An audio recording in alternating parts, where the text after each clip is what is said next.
Buenas noches, jóvenes. Buenas noches, ¿Se escucha claro? sí, sí se escucha. Buenas noches. Bueno, eh, hoy es el último tema ya que queda de esta unidad. Con esto culmina. Aparte, claro, de los tres seminarios que todavía están pendientes de algunas aulas, ¿ya? Porque ya hay cuatro aulas que ya han expuesto. Con esto culmina la segunda unidad. Por favor, estudien. ¿De acuerdo? Muy bien. Hablaremos hoy día de los psicofármacos que se le denominan, que son hablando de la farmacología de los trastornos ansioso-depresivos y incluido la epilepsia, pero pertenece a este tema, pero está como seminario, ¿no? Entonces, las enfermedades mentales actualmente, pues todo el mundo se ha notado, ¿no? La depresión cada vez es mayor. El índice de suicidios ha aumentado considerablemente. Ojo que hablamos que el suicidio es un caso de una depresión mayor, una verdadera depresión. Un suicidio es alguien que se determinó quitarse la vida y lo hace. La persona que se va y los amenaza con que si me dejas me mato, eso no lo va a hacer. Y si lo hace, hace un intento. Y su intento se hace, por ejemplo, se toma 50 pastillas de algo, de tabletas de algo y te deja la caja al costado con el nombre del medicamento. Luego me toma 30 tabletas de diazepam y te deja la caja ahí para que sepan porque su intención no es matarte, su intención es manipular. Pero en cambio el suicida se va directo a quitarse la vida, sin importarle nada. Y es más, la depresión es unas enfermedades silenciosas. Tú puedes ver una persona feliz, contenta, pero por dentro se está muriendo. Entonces, y no solamente hablamos de la depresión, la ansiedad, el nivel de estrés, la globalidad, la globalización actualmente, digamos, ha llevado a un cuadro, digamos, de estrés emocional inmenso, ¿no? La, la hiperactividad del mundo, ¿no? Va y lleva a todo eso. Entonces, toda esa situación, pues, conlleva, pues, a los trastornos mentales que actualmente están sucediendo, ¿no? Pero bueno, vamos a empezar con el primer punto, ansiedad. La ansiedad es un trastorno, digamos, un proceso afectivo, ¿ah? Es una reacción emocional normal, necesaria para la supervivencia de los individuos. Por ejemplo, ustedes están ansiosos por ya dar la segunda unidad y recuperar su primera unidad. Es algo normal. Están ansiosos porque, por ejemplo, ¿no? El muchacho le dice a la chica, ¿quieres que sea mi enamorada? Y la chica ya tiene la respuesta, pero le dice, déjame pensarlo, te doy la respuesta mañana. Y ese muchacho no duerme, estando, digamos, ansioso por saber. Es normal. Pero cuando digamos, esa ansiedad ya se vuelve, como puede decir, niveles exageradamente o excesivamente altos, que quitan la adaptabilidad al medio, o sea, digamos que ya no es adaptativo. Entonces, ya la persona se vuelve, digamos, intensa.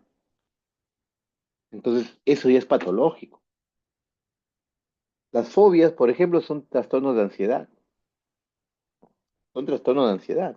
Cuando ya estos procesos afectivos como la ansiedad tienden a ser, digamos, a influir digamos, en el vivir del día a día de una persona, influyendo en sus relaciones interpersonales, ya es patológico, ¿no? Aquí vamos a hablar así de forma general porque este curso no es psiquiatría ni psicología. Aquí vamos a hablar de los fármacos, ¿no? Que tenemos que más o menos hablar para poder entender cómo funcionan los fármacos, porque el objetivo es los fármacos. Por ejemplo, como dice, un sentimiento penetrante de apresión, de temor o angustia frente a algo que se valora como amenazante. Por ejemplo, el paciente que tiene celos patológicos es un tipo de ansiedad, un trastorno de ansiedad, no un tipo de ansiedad, un trastorno de ansiedad. La celotipia o celopatía, ¿no? Porque tiene miedo de que la persona con la que está se la quite, ¿no? Y no solamente en personas, este tipo de celotipio de aprehensión se da con objetos, ¿no? Así como en El Señor de los Anillos, ¿no? Como se llama, ¡tesoro! No, ese es un tipo de ansiedad, una aprehensión por algo. La paranoia, por ejemplo, ¿no? Pensar que los delirios de persecución, ¿no? Que piensa que todo el mundo te busca. O que por ahí estás tranquilo y hay dos personas conversando y tú piensas que están hablando de ti. ¿Mm? Ojo, aquí tengo Estados de irritabilidad, digamos, el paciente está tan lo ansioso bajo, no sé, que no puede concentrarse, ¿no? No puede leer, no puede estudiar. ¿Mm? O hay algunas canciones, ¿no? Que dice que no logro concentrarme, dicen, ¿no? ¿Por qué? Porque esa ansiedad de la otra persona que está ahí, es patológica. Ya está influyendo en el estado, en el convivir de la persona. Y es más, no solamente eso, ¿ah? Porque eso de ahí te puede llevar a somatizar. ¿Qué significa somatizar? A aparecer, digamos, síntomas ya clínicos, somáticos, sudoración, hay descarga adrenérgica, empiezan las palpitaciones, dolor precordial. Y eso que es un dolor que no quiere decir que hay infarto, sino que es la misma opresión de la misma taquicardia que da por la ansiedad. Fatiga, micciones frecuentes, enuresis nocturna, mialgias, insomnios, etcétera. Por ejemplo, ¿quién al día siguiente, por ejemplo, tenía una entrevista de trabajo o algo importante y no ha podido dormir? Pero eso es algo normal. Pero si eso se vuelve todos los días, ya es un trastorno. Y eso hay que tratarlo. Entonces, si nosotros hablamos del DSM-B o DSM-5, que es el Diagnostic and Statistical Manual of Mental Disorder, estamos hablando de un manual de desórdenes mentales, la quinta edición que todavía sigue vigente. Este manual lo utilizan los psiquiatras, ¿no? ¿Qué es lo que dice este? O clasifica, pero tiene una clasificación. Los trastornos de ansiedad están dando trastorno de ansiedad de separación, por mutismo selectivo, trastorno de pánico, ¿no? Las fobias, agorafobia, fobias específicas como por ejemplo acrofobia, aracnofobia, etcétera, ansiedad social, ansiedad generalizada, los trastornos inducidos por unos medicamentos, por ejemplo, los trastornos, digamos, los síndrome de abstinencia, por ejemplo, los trastornos por estrés postraumático, ¿no? Tuvieron un accidente severo, después quedan con eso, ¿no? Los trastornos obsesivos compulsivos, ese es bastante común, ¿no? Bastante común los trastornos obsesivos compulsivos. Te obsesiona con algo que te lleva a hacer algo. Entonces se llama obsesivo compulsivo. Por ejemplo, los supersticiosos, ¿no? No pueden pasar por debajo de una escalera por nada. El paciente que es obsesivo compulsivo le cambia su forma y se altera. Es que es un trastorno ya que debe ser tratado, ¿no? ¿Y a qué se debe, digamos, los trastornos de ansiedad, ¿no? De que es una emoción normal, un proceso afectivo, a que lleve, digamos, a convertirse en patológica, interviniendo en el comportamiento, ¿no? En las relaciones intersociales. Entonces, según los estudios, han determinado que debido a la participación o la alteración de algunas estructuras cerebrales en el sistema límbico, donde ejercen los fármacos ansiolíticos. ¿Qué es lo que se ha encontrado también? Disminuciones del GABA en el líquido cefalorraquídeo. O sea, eso quiere entender que hay una disminución de un neurotransmisor inhibitorio en el sistema límbico que provoca o conlleva a las alteraciones de ansiedad. Por eso que los fármacos de elección como ansiolíticos son las benzodiazepinas. Ustedes saben que las benzodiazepinas son GABAérgicas, son agonistas del receptor GABA-A. Entonces, aquí nos mismo dice lesión en el área septal en su porción lateral y hay una disminución del GABA, de los niveles en el líquido cefalorraquídeos. Y hay aumento de ciertos neurotransmisores excitatorios como la dopamina y la noradrenalina. La serotonina también se disminuye y se aumenta el factor de liberador de corticotropina. Recuerden que los corticoides, los glucocorticoides son hormonas de estrés para aumentar la actividad simpática, aumenta lo que es los niveles de glicemia como sustrato energético, ¿no? Entonces, esto de aquí que ya incluso algunos ya lo han expuesto, lo han leído eh, cuando han hablado sobre antiepilépticos, porque las benzodiazepinas que se utilizan como ansiolíticos, se utilizan como antiepilépticos, ¿no? Recordar que los receptores GABA tenemos GABA A y GABA B. El GABA, que es un receptor ionotrópico inhibitorio que permite el paso de los iones cloro, hiperpolarizando la membrana y disminuyendo la actividad neuronal. Y tenemos los GABA B, que son metabotrópicos, que participan en otras que no viene al caso del momento. Entonces, como ven aquí, dice, pertenece a la superfamilia de los canales iónicos activados por ligandos. Eso quiere decir que es un receptor ionotrópico, ¿no? Ionotrópico. Formado por cuatro subunidades, la A, B, G y D, y forman el complejo GABA canal de cloro. O sea, esto de aquí que ves es el canal de cloro.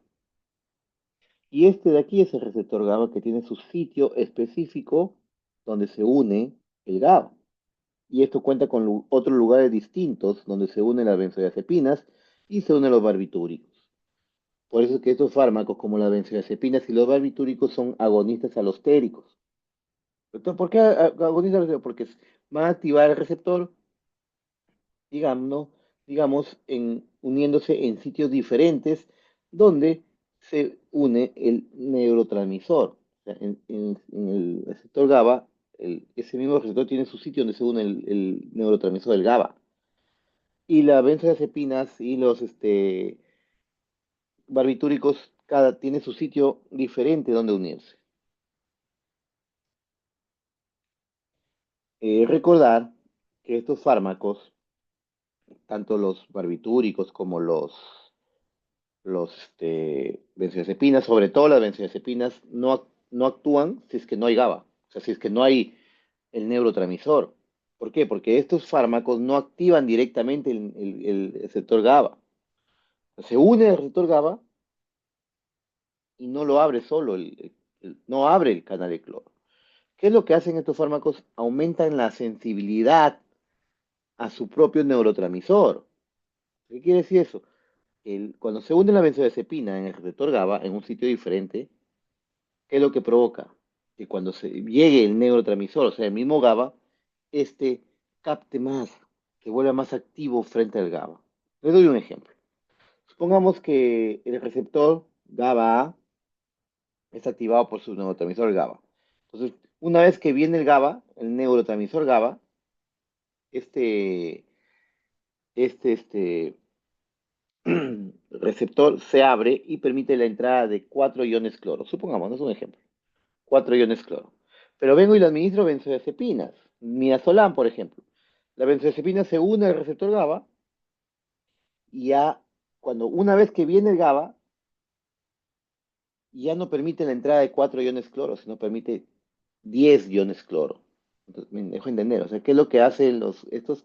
Son agonistas alostéricos, provocan que el receptor se vuelva más sensible a su propio neurotransmisor.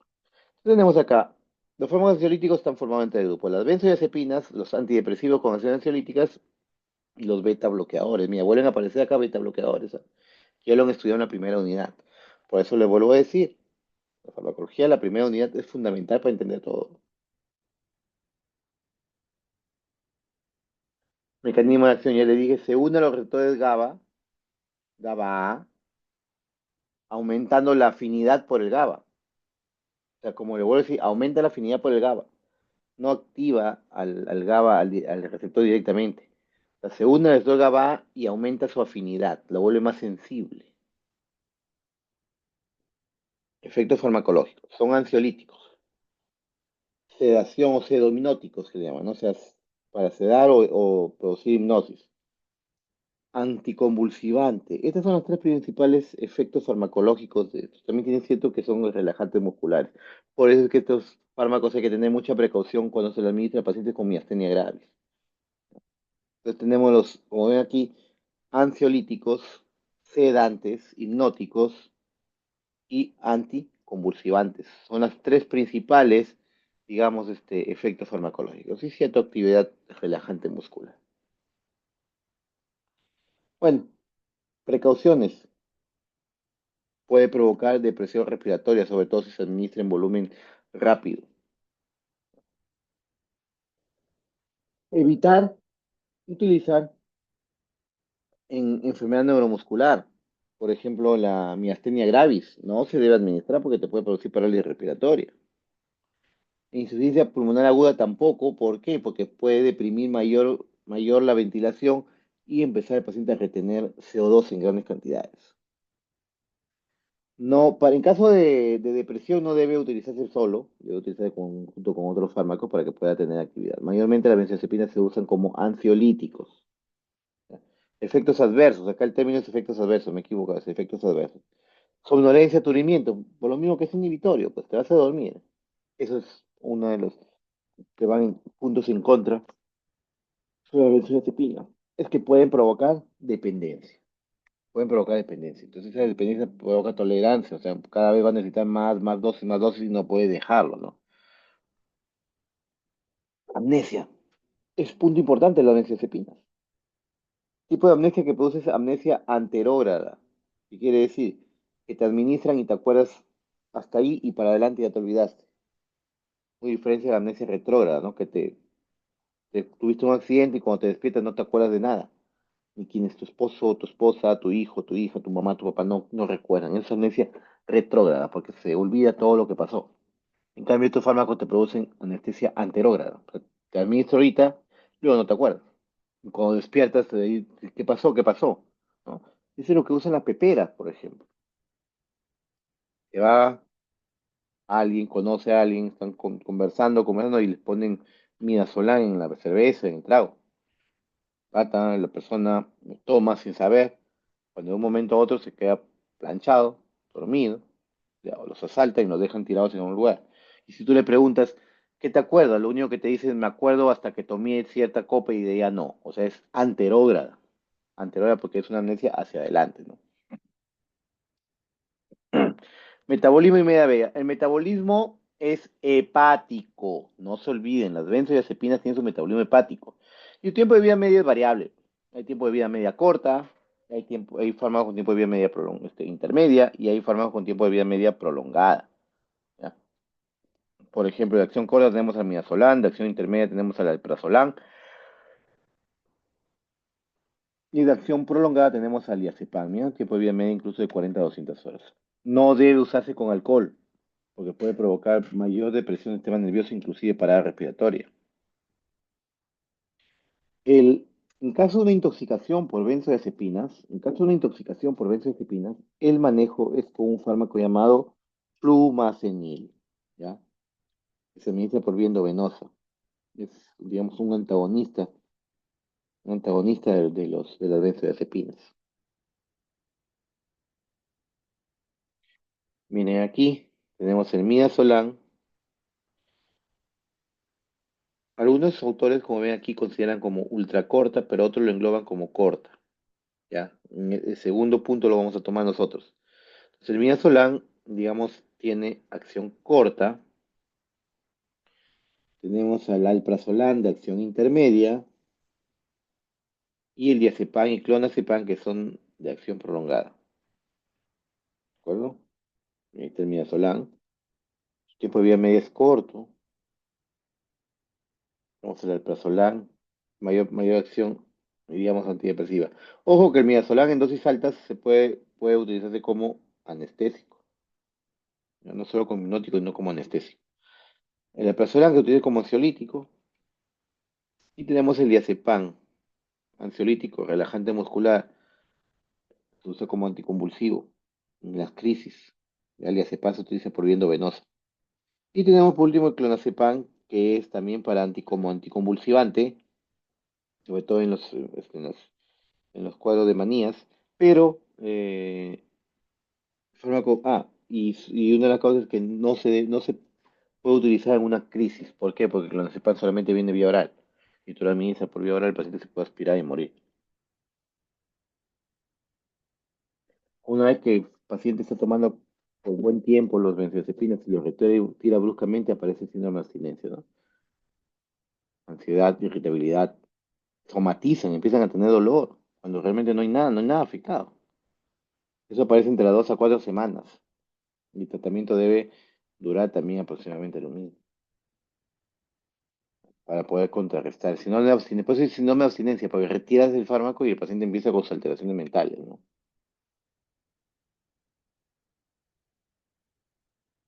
Bueno, Hay un grupo que son fármacos que van a actuar sobre los receptores serotoninérgicos, pero tienen acción ansiolítica. Son potentes agonistas de los receptores de la 5-hidroxitriptamina, o sea, estamos hablando de la serotonina, ¿no? Eficaz para el trastorno de ansiedad generalizada. Puede producir mareo, náuseas, cefalea, sin producir sedación, ¿no? La buspirona. Tenemos los beta bloqueadores, jóvenes. ¿Se dan cuenta que vuelve a aparecer por acá los beta bloqueadores? Esto acá habíamos estudiado en la primera unidad, pero vuelve a aparecer por acá. ¿Y por qué se utilizan los beta bloqueadores? Por lo mismo que digamos, la ansiedad o los trastornos de ansiedad provocan somatización en el sistema cardiovascular. Empiezan a liberar adrenalina, noradrenalina, y el paciente empieza a tener frecuencias cardíacas altas y presión arterial alta. Entonces, por eso se administra el propanolol para contrarrestar los efectos, digamos, para contrarrestar los efectos estimulantes del sistema cardiovascular. Puede suceder. Muy bien. Alivia las manifestaciones somáticas, como yo les dije, como temblor, diaforesis, diarrea incluso. Algunas personas tienen tanto grado de ansiedad que les produce diarrea. Como dice, producidas por una marcada actividad simpática. Pueden ser fobias sociales, bueno, disminuir la ansiedad. Como yo les vuelvo a decir, es un beta bloqueador. Va a bloquear la actividad simpática, tanto beta 1 como beta 2. Contraindicaciones, tener precaución en pacientes con asma, el propanolol. Muy bien, hasta ahí terminamos la parte de benzodiazepinas, ¿no? Estos temas son cortos. Vamos a pasar al otro que es depresión. Le doy un par de minutitos, por favor, me dan. Gracias.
Muy bien, jóvenes.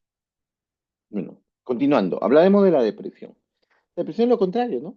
De la ansiedad. La ansiedad es un cuadro de, digamos, de hiperactividad. La depresión es todo lo contrario. La depresión es la que te puede llevar al suicidio, pero la depresión mayor, ¿no? O sea, y como le vuelvo a decir, como les dije al inicio, la persona o el paciente que se quiere suicidar lo hace, no le importa nada, lo hace. No anda amenazando por ahí diciendo me voy a matar. Y peor diciéndome, si me dejas me mato. No, acá es silencioso, silencioso y cuando no se dieron cuenta ya no aguantó más, se quitó la vida. ¿Mm? Y ese es más frecuente los trastornos afectivos, por si acaso. Y no se da cuenta, no se nota. Pero ojo que la depresión es algo normal, ¿ah? También, pero ya se vuelve patológico cuando influye. ¿Quién está deprimido? Aquí no se les ha muerto una mascota. Un perro, un gato, un loro, un pacazo, un grillo, un saltamonte. ¿A quién? Acá los muchachos no los ha dejado la chica, la enamorada, o a las chicas no se ha dejado el enamorado. Aquí no se les ha muerto un familiar. El duelo, por ejemplo, es un acto depresivo, pero es temporal. Uno luego se repone y sale a la vida normal. Todos hemos estado deprimidos alguna vez, pero cuando esto ya se torna patológico, que influye en la vida del paciente, en la vida cotidiana, ya hay que tratarlo, porque ese va avanzando y te lleva al suicidio. La depresión es una enfermedad. A veces, muchas veces las enfermedades mentales lo toman como, ay, ya estás así. No es así. Si a un depresivo te vas y le dices, ya va a pasar, él sabe que no, te puede seguir la corriente. Tú lo puedes llevar a una fiesta, uno para que se divierta, se relaje, y lo va a hacer superficialmente. ¿Por qué? Porque este es un trastorno ya, digamos, físico, digamos, trastorno somático, físico. O sea, quiere decir que está por dentro. Entonces, como le vuelvo a repetir, no es simplemente algo mental que ya te va a pasar, no, hay que tratarlo. ¿Ya? Se asocia, como dicen, alteraciones conductuales. El paciente quiere estar durmiendo todo el día, no come. Y a veces lo hace por compromiso y que ni cuenta se da, ¿no? De la depresión es un trastorno unipolar, pues, ¿no? Igual que la manía, pero cuando hay algo, ambos, es un trastorno bipolar, ¿no? Lo que le llamamos los maníacos depresivos. La manía es lo contrario a la depresión, es un paciente hiperactivo, ¿no? Y la depresión es lo contrario. El maníaco depresivo es un paciente que está por ratos hiperactivo y luego deprimido. Ese es el maníaco depresivo, es un trastorno de psicosis maníaco depresivo. Eh, Aquí la DSM-5 que hemos hablado hace en la clase del tema anterior, es este manual de las enfermedades psiquiátricas o desórdenes mentales, eh, pone estos criterios diagnósticos. Ojo que esto solamente estoy dejando acá informativo porque el objetivo no es diagnosticar depresión, pues no. Yo no le voy a preguntar nada sobre eso deja cualquier psiquiatría. Entonces acá sí vamos a ir un poquito hacia la parte fisiopatológica sobre la teoría monoaminérgica de la depresión. ¿Qué quiere decir la teoría monoaminérgica? Que se debe a una deficiencia de la transmisión de noradrenalina o de serotonina, o en ambas, en el sistema nervioso central, sobre todo en el sistema límbico, que se controla las emociones. ¿Ya? Entonces, al descubrir o al determinar el paciente depresivo es porque tiene una deficiencia de estos neurotransmisores, entonces, bajo este concepto se opta para iniciar el tratamiento, ¿no? Por ejemplo, ustedes ven aquí, los antidepresivos tricíclicos, como la amitriptilina, por ejemplo, la nortriptilina, ¿qué hacen? Bloquean la recaptación de noradrenalina y serotonina. Entonces, al bloquear la recaptación, ¿qué pasa? Se mantiene en el espacio sináptico mayor cantidad del neurotransmisor. Y eso que provoca, según lo que ven ahí, aumenta el estado de ánimo, o sea, disminuye la depresión. Tenemos los IMAO que inhiben la monoaminoxidasa. ¿Con qué razón inhibe la enzima la monoaminoxidasa? Para que haya mayor cantidad de monoaminas en el espacio sináptico, aumentando el estado de ánimo. Así que hay que, digamos, más o menos, para entender esto, ¿no? Hablaremos de los antidepresivos tricíclicos, que fueron los primeros antidepresivos. Nos vamos a hablar. Son, digamos, antidepresivos clínicamente potencian directo y indirectamente la acción de la noradrenalina o de la serotonina en el cerebro, que es lo que hacen. Tenemos los antidepresivos tricíclicos, que son los más antiguos, como la miterptilina y mipramina. Bloquean específicamente, como pueden ver aquí, eh, no- bloquean la captación de monoamina, o sea, independientes. No, no es específico uno. O sea, ¿qué es lo que hace? Inhibe la recaptación tanto de noradrenalina como serotonina. Nada más. Tenemos los selectivos e inhibidores selectivos de la serotonina, casi. Los inhibidores selectivos de la recaptación de la serotonina, o sea, de la recaptación. ¿Ah? Aquí quiere decir que van a inhibir la recaptación, entonces va a provocar aumento del neurotransmisor de la serotonina en el espacio sináptico, aumentando el estado de ánimo. Aquí tenemos pues la venlafaxina, tenemos la sertralina, la fluoxetina, son inhibidores selectivos, perdón, fluoxetina, paroxetina, sertralina, ¿ya? Son inhibidores selectivos de la recaptación de serotonina.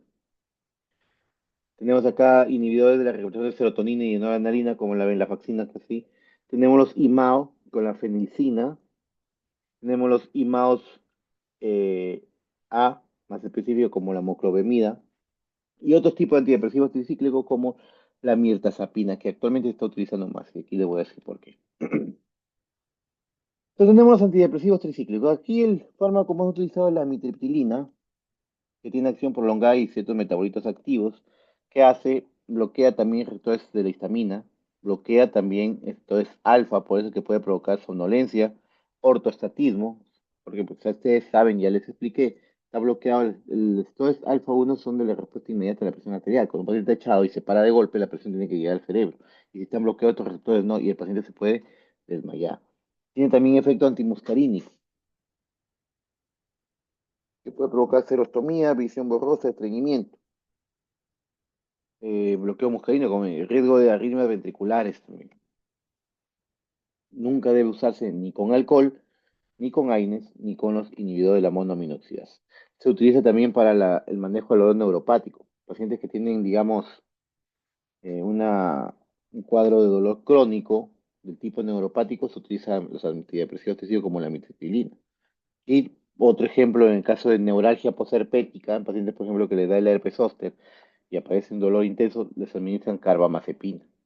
Eso lo van a hablar ya después como anticonvulsivante. Aquí, como ven al inicio, dice grupo de los antidepresivos tricíclicos clásicos, ¿no? ¿Qué hacen? Inhiben la recaptación de noradrenalina y serotonina. Efectos adversos, ahí están, ¿no? Arritmias ventriculares, puede llevar a la muerte, ¿no? Muy bien. Tenemos la imipramina. Acá está dentro de los antidepresivos tricíclicos, lo más utilizado es la amitriptilina. Es no selectivo. Puede producir sedación, efectos anticolinérgicos, sequedad de boca, etcétera. Y sus reacciones severas son similares, iguales a las anteriores, que dice arritmias ventriculares, alto riesgo en combinación con depresión del sistema nervioso central. Entonces aquí tenemos los dos motorizados, la amitriptilina y su metabolito nortriptilina, ¿no? Muy utilizado también en el dolor neuropático, como ya lo mencioné. No producen sedación. Tenemos los inhibidores selectivos de la recaptación de serotonina, o sea, eso es específico. Inhibe que se recapte y se mantiene mayor digamos, en el espacio sináptico la serotonina. Tiene menor toxicidad que los IMAO y los antidepresivos tricíclicos. Ah, está, aparte de la fluoxetina cetralina, también está la paroxetina, citalopram y escitalopram. Efectos adversos, náuseas, insomnio, disfunción sexual, menos, eso sí, menos sedantes y menos antimuscarínicos que los antidepresivos tricíclicos. Ojo, esto es importante, esta pregunta de examen también. Una sobredosis de un inhibidor de la recaptación de la serotonina me va a producir el síndrome serotoninérgico. ¿Y por qué síndrome serotoninérgico? Ya, porque no es que estos fármacos inhiben la recaptación de serotonina y aumentan en gran cantidad en el espacio sináptico.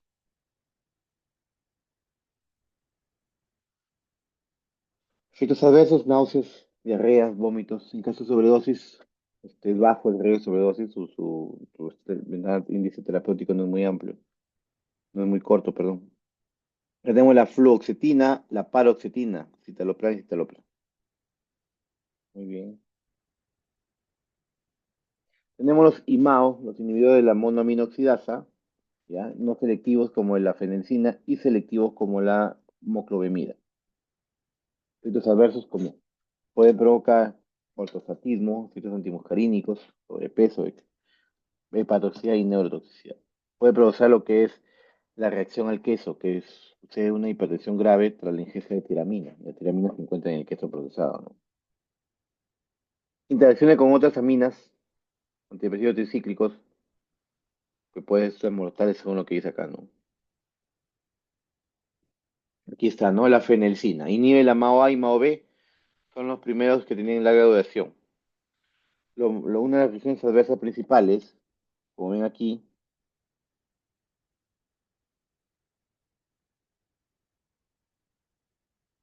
así es, María Fernanda, el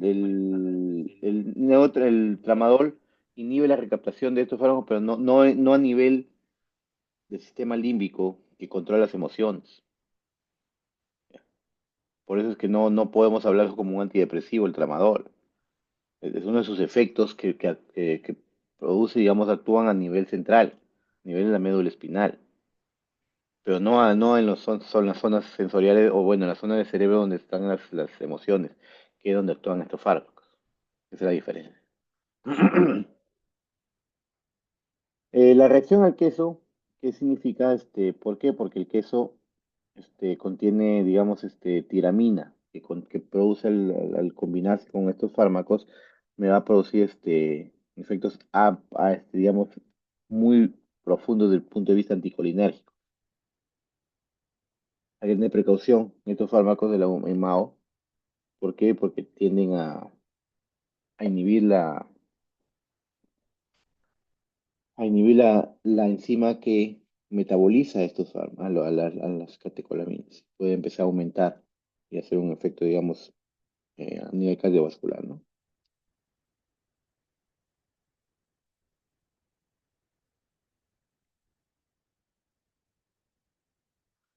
Bueno, por último, ya para terminar, tenemos aquí lo que son los antidepresivos atípicos. ¿Por qué atípicos? Porque no son los clásicos que siempre hemos conocido, sino que son los últimos, y son los que más se utilizan. Aquí tenemos la mirtazapina. La mirtazapina es un antagonista de los alfa-2 adrenérgicos y de los receptores de las 5-hidroxidiptamina, que es un precursor de la serotonina, y aumenta la liberación de noradrenalina y serotonina. O sea, es un bloqueador alfa-2 adrenérgico. Y recuerden, a ver, el receptor alfa-2 adrenérgico presináptico, ¿qué hace? El alfa-2 inhibe la liberación de noradrenalina. Y si yo bloqueo ese alfa-2, aumenta la liberación. Por eso es que la imidazapina tiene esa actividad de bloquear receptores alfa-2 presinápticos y también la liberación de noradrenalina y serotonina. Entonces, con esa situación, actúa, como dice, con mayor rapidez que otros antidepresivos. Rápidamente va a terminar revirtiendo los efectos. Tiene menor náuseas, menor disfunción sexual, etcétera. Tenemos la mirtazapina. Esto se está utilizando actualmente por sus efectos adversos menores que los otros fármacos, como la sertralina, por ejemplo. Lo que ahora es todo de la 5-hidroxidiptamina y la serotonina, que es 5-hidroxidiptamina. Bueno, se queda de boca, acción anticolinérgica, no hay interacciones farmacológicas, etcétera. Entonces, la mirtazapina es uno conformado de los antidepresivos, digamos, atípicos. Muy bien, aquí tenemos un resumen, incluso acá está ya incluido los anticonvulsivantes, que es lo que van a exponer mañana y el sábado los grupos que faltan. Bueno, hasta aquí, hasta este tema, escuchen, ¿ah? hasta ese tema viene el examen, hasta este tema. Los seminarios que ya también vienen en el examen, también está en el SILA, ¿de acuerdo? Así que pónganse a estudiar, pónganse a estudiar, porque cuando les salimos a exponer y les hago preguntas de la primera unidad, no me responden. Quiere decir que no han estudiado la primera unidad. Y es bien difícil seguir porque la primera unidad es una base. Así que vayan a estudiar, por favor. Hasta aquí viene el examen. ¿De acuerdo, jóvenes? Tengan buenas noches. Hasta luego. Hasta luego, Hasta luego, doctor. Gracias. Hasta luego, doctor. Hasta luego, doctor.